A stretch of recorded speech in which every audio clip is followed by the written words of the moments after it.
بسم اللہ الرحمن الرحیم۔ اسباب ہجرت سے سفر ہجرت تک کے آغاز تک آپ سب کو پہلے ہی یہ بات بتا چکی ہوں کہ حج پر آنے والے افراد سے عموماً آپ صلی اللہ علیہ وآلہ وسلم ایک گھاٹی میں ملا کرتے تھے۔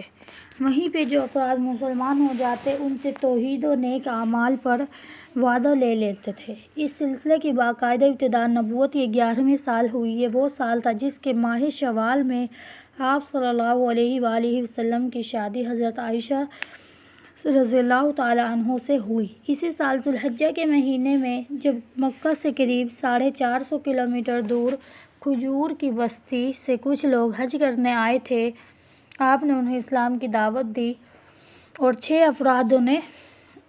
افراد تھے جنہوں نے اسلام کو قبول کر لیا۔ ان نیک سیرت افراد نے اپنے علاقے میں جا کر آپ صلی اللہ علیہ وآلہ وسلم کی باتیں بتائیں جن کا اثر بہت سے مسلمانوں پر ہوا اور وہ مسلمان ہو گئے۔ اس کے بعد واقعہ معراج پیش آیا جس کی تفصیل آپ لوگوں کو بیان کی جا چکی ہے۔ ان لوگوں کی تبلیغ کا اثر یہ ہوا کہ اگلے ہی سال یعنی نبوت کے 12ویں سال ذو الحجہ میں حج کے موقع پر آپ صلی اللہ علیہ وآلہ وسلم کے پاس مزید کچھ لوگوں نے آ کر بات چیت کی۔ اس بار ان کی تعداد 12 تھی، 5 پرانے والے اور 7 نئے۔ چونکہ آپ صلی اللہ علیہ وسلم نے ان سے وعدہ لیا تھا جسے حج کے دنوں میں کنکریاں ماری جاتی ہیں، وہاں کے قریب ایک گھاٹی تھی جہاں آپ صلی اللہ علیہ وآلہ وسلم ان کو لے کر گئے۔ ان لوگوں نے پھر اسلام کو قبول کیا، پھر وہ 12 لوگ ہو گئے۔ اب ان لوگوں نے بھی واپس جا کر خوب محنت سے اسلام کی تبلیغ کی اور اس کا نتیجہ یہ نکلا کہ اگلے سال یعنی نبوت کے 13ویں سال 75 افراد جن میں 72 مرد اور 3 عورتیں شامل تھیں، انہوں نے آپ صلی اللہ علیہ وآلہ وسلم کے پاس آئے اور ذو الحجہ کے موقع پر وہ بھی مسلمان ہوئے۔ اسی وجہ سے اسے بیعت عقبہ ثانیہ کہا جاتا ہے۔ بیعت کا معنی وعدہ ہوتا ہے۔ ان لوگوں کو آپ صلی اللہ علیہ وسلم کی باتیں اتنی اچھی لگی کہ انہوں نے آپ کو مستقل طور پر اپنے علاقے میں آنے کی دعوت بھی دی۔ یہ بہت ہی اہم اور حساس بات تھی کیونکہ جس علاقے میں آپ کی پیدائش ہوئی، جہاں جوان ہوئے، شادیاں ہوئیں، اولادیں ہوئیں، رشتہ داریاں تھیں، اس علاقے کو آپ صلی اللہ علیہ وسلم نے اتنی تکلیفیں سہنے کے باوجود نہیں چھوڑا۔ اب چند افراد کے بلانے پر ہمیشہ کے لیے کیسے چھوڑے؟ جب انہوں نے اس بات کا وعدہ کیا کہ ہر حال میں وہ بات سنیں گے، تنگی و خوشحالی میں مال خرچ کریں گے، نیکی کا حکم دیں گے، برائی سے روکیں گے، اللہ کے راستے میں کسی ملامت کی پرواہ نہ کریں گے، اور جب آپ صلی اللہ علیہ وسلم ان کے پاس آ جائیں گے تو ان کی مدد کریں گے اور ایسی حفاظت کریں گے جیسے کہ اپنی اور اپنے بچوں کی کرتے ہیں، تو آپ نے انہیں جنت کی خوشخبری سنائی۔ یہی اس بیعت کی یعنی وعدے کی شکی تھی۔ قریش اب بہت ہی زیادہ تنگ پڑ چکے تھے، بات بات پر لڑتے جھگڑتے تھے۔ مسلمان اس رویے سے بہت پریشان تھے۔ آپ صلی اللہ علیہ وآلہ وسلم نے انہیں مدینہ کی طرف ہجرت کی اجازت دی۔ بہت سے مسلمان ہجرت کر کے مدینہ جا چکے تھے۔ کفار اس بات پر بھی غصہ تھے کہ ان کے ساتھ مسلمان بچ کر مدینہ جا رہے ہیں۔ آخرکار انہوں نے آپ صلی اللہ علیہ وسلم کو راستے سے ہٹانے کا فیصلہ کر لیا۔ یہ آپ لوگ واقعہ سنتی بھی رہتی ہیں کہ کیسے ہٹایا۔ پھر دوسرے لفظوں میں یوں کہیے کہ شہید کرنے کا منصوبہ بنایا۔ نعوذ باللہ۔ اس کام کے لیے انہوں نے چند نوجوانوں کو تیار کیا، ایک رات آپ کے گھر کا محاصرہ کیا۔ بعض روایت میں آتا ہے کہ بہت سے سرداران کو اکٹھا کیا اور پھر ان کے ساتھ مشورے سے منصوبہ بندی کی۔ پھر جس رات کفار نے آپ کو شہید کرنے کے لیے گھر کے گرد گھیرا ڈالا ہوا تو اسی رات آپ صلی اللہ علیہ وسلم نے ہجرت کے لیے نکلنے سے پہلے حضرت علی کو حکم دیا کہ کفار کی امانتیں ان کے مالکوں کو لوٹا دو، یعنی حضرت علی کو حکم دیا کہ آپ میری جگہ پر لیٹ جائیے اور جب صبح ہوتے ہی سب کی امانتیں ان کو لٹا دیجیے۔ آپ صلی اللہ علیہ وسلم نے ہجرت کیوں کی تھی؟ کیونکہ کفار نے گھیرا ڈالنے سے پہلے ہی اللہ تعالیٰ نے وحی کے ذریعے آپ صلی اللہ علیہ وسلم کو بتا دیا تھا کہ آپ آج ہجرت کر جائیں۔ وہ ہجرت اللہ کے لیے انہوں نے وہاں سے کی تھی۔ اسلام میں امانت کی کیا اہمیت تھی اس وقت؟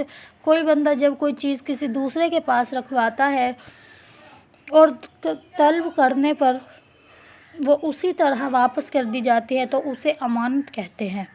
اسلام میں امانت کی بہت ہی زیادہ وعیدیں ہیں۔ آپ صلی اللہ علیہ وآلہ وسلم نے فرمایا، اس شخص کا کوئی ایمان نہیں جس میں امانت داری نہ ہو۔ منافق جو جہنم کے سب سے نچلے درجے میں ہوں گے، ان کی عادتیں بیان کرتے ہوئے نبی کریم نے فرمایا کہ منافق کی 3 نشانیاں ہیں۔ جب یہ بات کرتا ہے تو جھوٹ بولتا ہے، وعدہ کرتا ہے تو خیانت کرتا ہے، امانت رکھوائی جائے تو خیانت کرتا ہے۔ ہمارے یہاں کسی سے کوئی لڑائی جھگڑا ہو جائے اور کسی سے کوئی چیز ہمارے پاس آ جائے تو سب سے پہلے ہم یہی کہتے ہیں، ہمت ہے تو اب اس چیز کو لے کے دکھاؤ۔ قربان جائیں نبی پاک صلی اللہ علیہ وآلہ وسلم پر، جنہیں قتل کرنے کے لیے باہر کھڑے ہیں اور آپ ان کی امانتیں واپس کرنے کا حکم دے رہے ہیں۔ سبحان اللہ۔ اللہ پاک ہمیں بھی اپنے نبی کریم صلی اللہ علیہ وآلہ وسلم جیسی اچھی عادات اپنانے کی توفیق عطا فرمائے، آمین ثم آمین۔ جب باہر نکلنے لگے تو اللہ کے حکم سے ایک مٹھی ریت اور چھوٹی کنکریاں لے کر ان شہید کرنے کے لیے آنے والے افراد کے سروں پر پھینکی اور یہ آیت کہی، اور ہم نے ان کے آگے سے ایک دیوار کر دی، ان کے پیچھے سے ایک دیوار، پھر ہم نے انہیں ڈھانپ دیا تو وہ انہیں نہیں دیکھ سکتے۔ پڑھتے ہوئے ان کے سامنے سے نکل گئے اور اللہ پاک کے حکم سے انہیں آپ صلی اللہ علیہ وسلم نظر ہی نہیں آئے۔ راستے میں حضرت ابوبکر صدیق کو ساتھ لیا اور مدینہ کی طرف چل پڑے۔ کفار کو جب پتہ چلا کہ نبی کریم صلی اللہ علیہ وآلہ وسلم نکل گئے تو وہ بہت ان کا غصہ اور زیادہ جلال میں آ گیا۔ ہر طرف بندے دوڑا دیے۔ انہیں اندازہ تھا کہ آپ صلی اللہ علیہ وسلم مدینہ کی طرف ہجرت کریں گے، لہٰذا مدینہ جانے والے تمام راستوں پر 3 دن تک آپ کو ڈھونڈتے رہے۔ آپ انہیں ملتے کیسے؟ آپ تو مدینہ کی طرف جانے والے راستے پر جانے کی بجائے پہلے بالکل الٹی طرف ایک پہاڑی کی غار، جسے غار ثور کہا جاتا ہے، 3 دن تک وہیں رہے۔ جب وہ ڈھونڈ کر تھک گئے، ان میں سے چند افراد اس پہاڑی پر بھی چڑھے، شاید آپ نظر نہ آئے۔ جب وہ غار کے قریب پہنچے تو ابوبکر صدیق پریشان ہوئے کہ کہیں ان کی نظر آپ پر نہ پڑ جائے، تو آپ نے فرمایا، گھبرانا نہیں، بلا شبہ اللہ ہمارے ساتھ ہیں۔ سبحان اللہ۔ اللہ پاک ہمیں بھی ایسا ایمان توکل نصیب فرمائے کہ ہم بھی ہر وقت اس خیال میں رہیں کہ اللہ پاک ہمیں دیکھ رہا ہے، ہماری باتیں سن رہا ہے۔ جب وہ ناکام ہو گئے تو واپس گھروں کو چلے گئے۔ لوگوں کو لالچ دینے لگے، اگر کوئی محمد کے متعلق بتائے گا تو اسے بہت زیادہ انعام دیا جائے گا۔ کئی لوگوں نے اس لالچ میں کئی دن تک آپ کو تلاش کیا، مگر جس کی حفاظت اللہ پاک کرے اسے کوئی بھی تکلیف نہیں آ سکتی۔ نبوت کے 14ویں سال کا آغاز ہو چکا تھا۔ سفر کے مہینے کے آخری ایام 27 تاریخ کی بات ہے، جب آپ صلی اللہ علیہ وسلم اپنے پیارے دوست حضرت ابوبکر صدیق کے ساتھ مدینہ کی طرف ہجرت کے لیے مکہ سے مدینہ کے مخالف سمت چلے اور ایک غار، جسے غار ثور کہتے ہیں، اسی میں جمعہ، ہفتہ اور اتوار کا دن رہے۔ جب مکہ والے آپ کا کوئی سراغ نہ لگا سکے تو سوموار کو آپ مدینہ کی طرف عازم سفر ہوئے۔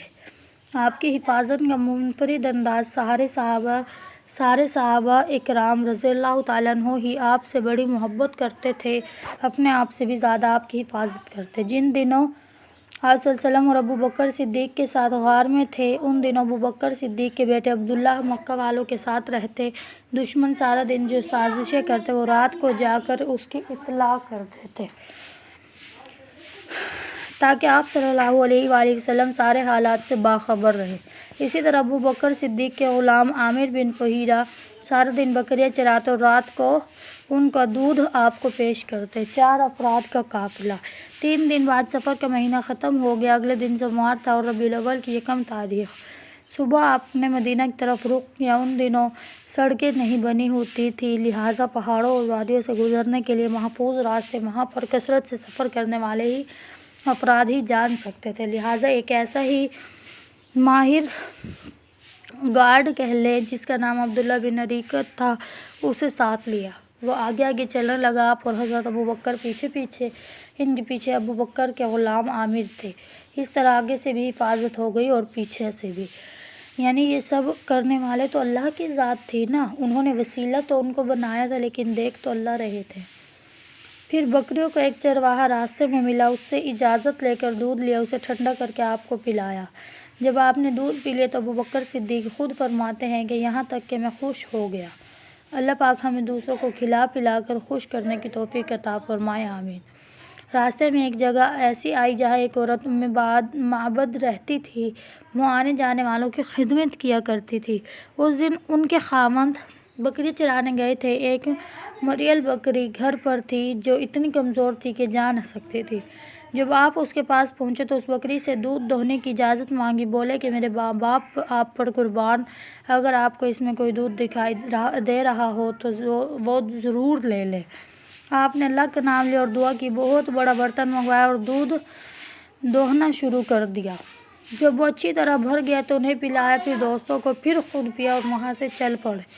جب ان کے شوہر گھر آئے، دودھ دیکھ کر حیران ہوئے۔ معبد کہنے لگی کہ ایک بابرکت ہستی آئی تھی جو ساری بات انہیں سنائی۔ شوہر نے پوچھا اس بندے کا حلیہ کیسا تھا؟ فرمانے لگی روشن اور کشادہ چہرے والا، خوش اخلاق، متوازن پیٹ، سر کے بال مکمل اور کمال مجسم حسن و جمال، یعنی بہت ہی خوبصورت، چمکدار آنکھیں، گھنی پلکیں، رعبدار آواز، لمبی گردن، گھنی داڑھی، باریک اور پیوستہ آبرو، خاموش ہو تو پروقار، بات کرے تو موتیوں کی طرح، دور سے دیکھیں تو خوبصورت اور بارونق، قریب سے دیکھیں اور بھی حسین و جمیل، شیریں کلام، جچے تلے الفاظ، گفتگو گویا موتیوں کی لڑی، درمیانہ قد، نہ اتنا طویل کہ اچھا نہ لگے، نہ اتنا چھوٹا قد کہ معیوب ہو، شگفتہ و تر و تازہ شاخ، خوش منظر، قابل قدر، دوست ایسے کہ ہر وقت پاس رہے، کچھ کہیں تو خاموشی سے سنے، حکم دے تعمیل کے بھاگیں۔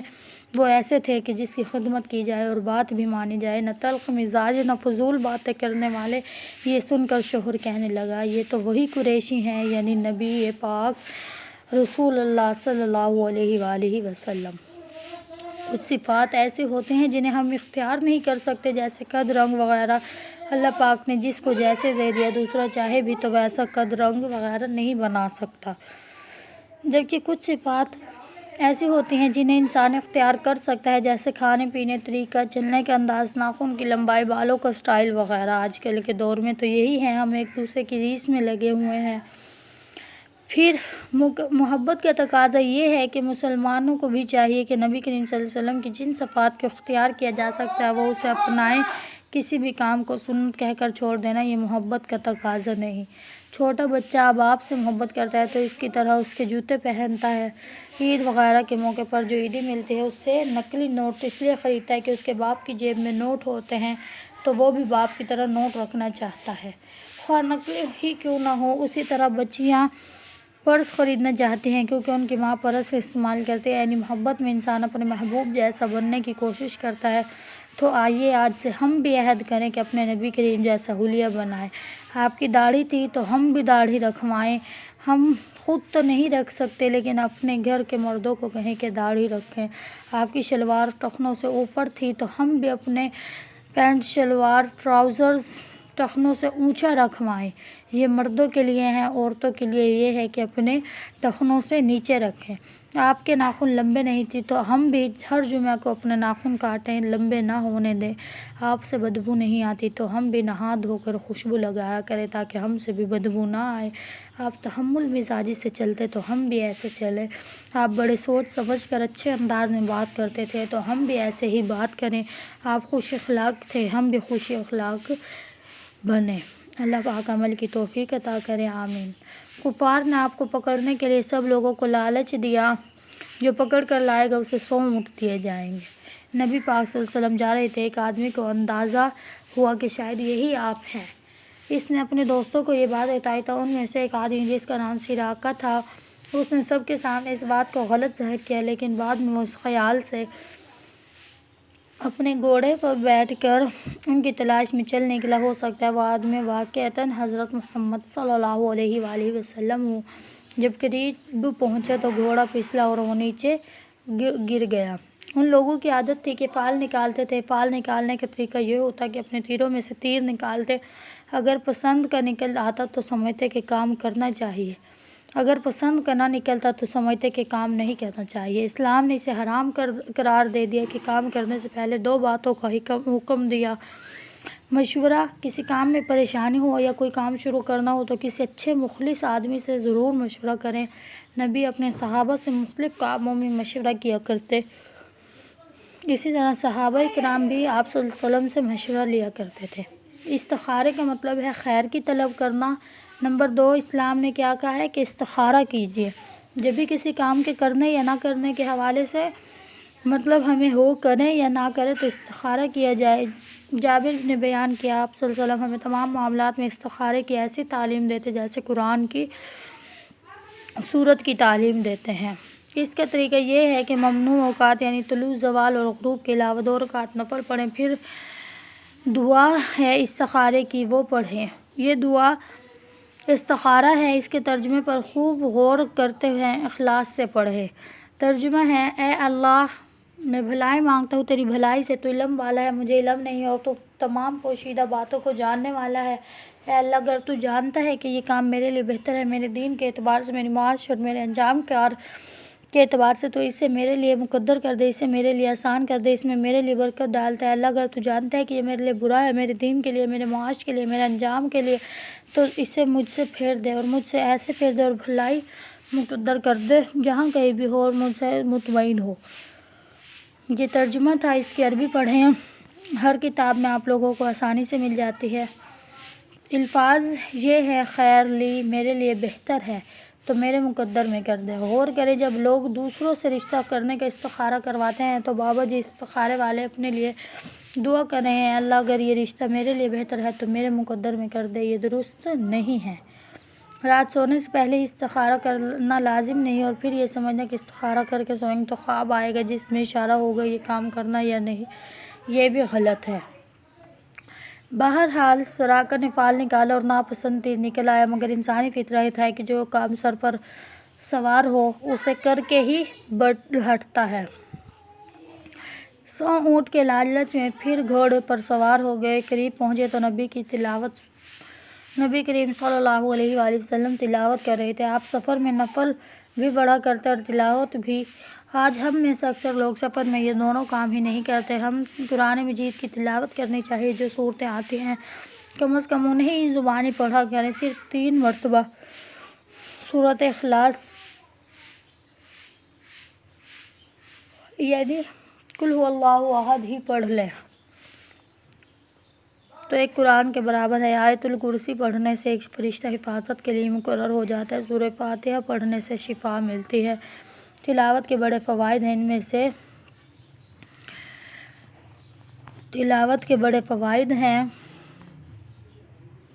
ان میں سے ایک بہت بڑا فائدہ یہ ہے کہ سفر آسانی سے گزرتا ہے اور ٹائم گزرنے کا پتہ ہی نہیں چلتا۔ ٹریفک بلاک ہو جائے تو بہت سے لوگ ایک دوسرے پر برسنا شروع ہو جاتے ہیں: میری جگہ پر تم کیوں آ رہے ہو؟ اگر ہم تلاوت کرنے کی عادت بنا لیں تو ایسی لڑائیوں سے بچ سکتے ہیں۔ سراقہ خود فرماتے ہیں: آخر جب رسول اللہ صلی اللہ علیہ وآلہ وسلم کی میں نے قرات سنی، نبی کریم میری طرف کوئی توجہ نہیں کر رہے تھے، لیکن ابو بکر بار بار مڑ کر دیکھتے تھے۔ میرے گھوڑے کے آگے دونوں پاؤں زمین میں دھنس گئے۔ جب وہ ٹخنوں تک دھنس گیا تو میں اس کے اوپر گر پڑا اور اسے ٹخنوں کے لیے ڈانٹا اور اسے اٹھانے کی کوشش کی، لیکن وہ اپنے پاؤں زمین سے نہیں نکال سکا۔ بڑی مشکل سے جب اس نے پوری طرح کھڑے ہونے کی کوشش کی تو اس کے آگے کے پاؤں سے غبار اٹھ کر دھوئیں کی طرح آسمان کی طرف چلنے لگا۔ میں نے تیروں سے فال نکالی، لیکن ایک مرتبہ بھی وہی فال آئی جسے میں پسند نہیں کرتا تھا۔ اس وقت میں نے نبی کریم صلی اللہ علیہ وسلم کو امان کے لیے پکارا۔ میری آواز پر وہ لوگ کھڑے ہو گئے اور میں اپنے گھوڑے پر سوار ہو کر ان کے پاس آیا۔ ان تک برے ارادے کے ساتھ پہنچنے سے جس طرح مجھے روک دیا گیا، اسی سے مجھے یقین ہو گیا کہ رسول کی دعوت غالب آ کر رہے گی، اس لیے میں نبی سے کہا کہ آپ کی قوم نے آپ کے مارنے کے لیے 100 اونٹوں کے انعام کا اعلان کیا ہے۔ پھر میں نے آپ کے قریشی ارادوں کی اطلاع دی۔ میں نے حضرت کی خدمت میں کچھ توشہ اور سامان پیش کیا، لیکن آپ نے اسے قبول نہیں کیا۔ فرمایا: مجھ سے کسی اور چیز کا مطالبہ نہیں کیا، صرف اتنا کہا ہمارے متعلق رازداری سے کام لینا، لیکن میں نے غرض کیا کہ آپ میرے لیے ایک امن کی تحریر لکھ دیں۔ آپ نے عامر بن فہیرہ کو حکم دیا اور انہیں چمڑے کے ایک رکوع پر تحریر امن لکھ دی۔ اس کے بعد رسول اللہ آگے بڑھ گئے۔ آخرکار آپ مدینہ پہنچے۔ مدینہ سے تقریباً 3 کلومیٹر پہلے ایک علاقے میں آپ نے قیام کیا، وہاں ایک مسجد بنائی جس کا نام مسجد قباء ہے۔ اس مسجد مسجد قباء بنائی۔ اس مسجد کی اتنی فضیلت ہے کہ آپ صلی اللہ علیہ وسلم نے فرمایا جس نے اپنے گھر سے وضو کیا اور مسجد قباء آیا اور وہاں 2 رکعت ادا کی تو یہ عمرہ کی طرح ہے۔ اللہ پاک ہمیں بھی یہ سعادت نصیب فرمائے، آمین۔ پھر وہاں سے مدینہ روانہ ہوئے جہاں آپ کی بڑی محبت و گرم جوشی سے استقبال کیا گیا۔ جزاک